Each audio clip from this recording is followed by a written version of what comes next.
So a couple days ago when I was doom scrolling my phone in peace, I came across this video, this comment, and these replies.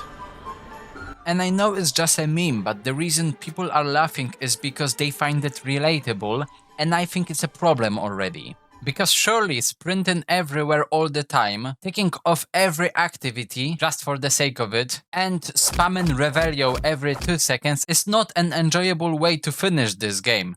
By the way, casting Revelio is basically a scanner that highlights every interactive object like around you. It will be something that you can collect or interact with. It works the same way as any scanner in any type of game. In Witcher 3 it's called Witcher Sense, in Days Gone it's called Survival Vision, and in Hogwarts Legacy it's called Revelio. You know the drill, I don't have to explain it to you. And you know, this entire phenomenon is a combination of many smaller things, such as like FOMO, fear of missing out, or being impatient because we seek instant gratification. So maybe in the future I will do videos to talk about these smaller things in details, but today I just wanna focus on the entire thing as a whole.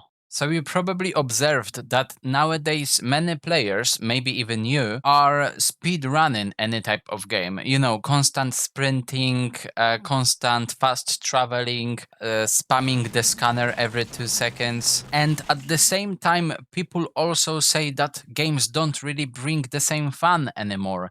And maybe it could be one of the reasons why this is the case. Because we just don't wanna take it slow, therefore we can't appreciate what is around us during the gameplay. So nowadays every gamer has some sort of FOMO where we are afraid that we will miss out on something during the game. For example, some kind of item, activity, side quest, or I don't know, some kind of achievement or something. And because of it we just walked through the entire map and cleaning everything like we are some kind of vacuum or something. But just because a game allows you to collect some item doesn't mean that you have to do it. It just adds to the immersion that you have an opportunity to pick something up, but you don't have to pick it up. Starfield is probably the best example when you've got like many rubbish that you can collect, which probably doesn't even do anything. I don't really know because I didn't play Starfield, but it still weighs something. So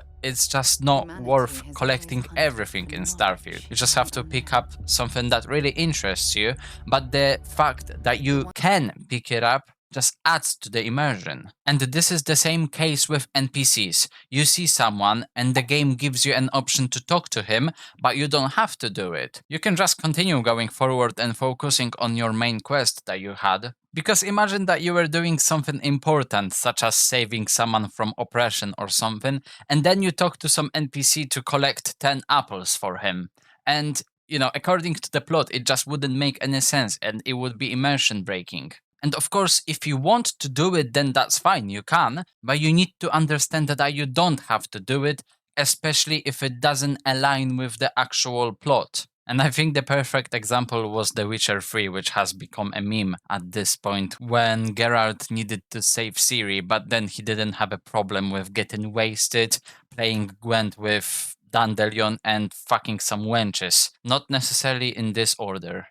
And another thing to mention, dialogues. In many RPG games you have many dialogue options nowadays, but this doesn't mean that you have to click every single option just to run out of them, because in real life this is not something that you would do. If you are talking to some guy whose wife just got brutally killed, then you wouldn't really ask him if he wanna play Gwent at the moment, would you? Unless you are a psychopath, then I understand it. But you know, I'm talking about normal situations. So yeah, you just need to align your decisions to the narration. Because most of open world games are full of possibilities, and this means that you can use them, but you don't have to. And this is what makes them beautiful. Because it's literally the same as in real life.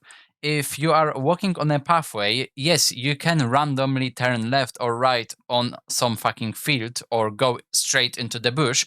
You do have this option, but that doesn't mean that you have to do it. You can also start collecting any rubbish that you see around you, but this is not something that you would do, most likely. The problem is that instead of appreciating a game for what it is, we treat it like a checklist. We are constantly running from one marker on the map to another one. We are blindly following the GPS on the minimap like some fucking sheep. And we are constantly spamming the scanner every 2 seconds to highlight everything on red. And all of a sudden, something that was meant to be an adventure for you just became some fucking to-do list. And I understand that nowadays game developers don't make it easy for us by adding unnecessary activities in every corner just to make the game longer for no reason. But you can either fuck such games, I'm talking about you, Ubisoft, or you can just avoid activities that you don't want to do. This is exactly what this video is all about. There is this saying, trust the process, not the result, and I think it fits perfectly in here, because the real magic in games happens during the journey. It's the fact that you can walk to a destination instead of fast traveling while enjoying the views, the fact that you can go behind a building to check if there is a hidden treasure instead of using the scanner, or the fact that you can talk to one NPC because you want to, and the other one you will just avoid because you also wanted to. And this is exactly what slow gaming is, mindfulness gaming. Being right here, right now, in this digital world. So next time you can just try one of the recommendations from me, which would be walking slowly in towns or especially in buildings, turning off the minimap, limiting fast traveling. You can, for example, give yourself a challenge that you can only fast travel 3 times during your session. I personally have one fast travel per session, but I only use it when I'm like pissed off and I really need to get somewhere quickly. Use the scanner only when you really need it, for example, when you're lost or really don't know where to go. Because really, if you missed an item, then it was just meant to be for you. And finally, during the dialogues, choose only the options that fit the story. Because you don't have to do everything that the game offers to you. Just appreciate the fact that you have this option. Because gaming is not a competition. It's an adventure, a journey. And the slower you walk during this journey, the more you will see and feel.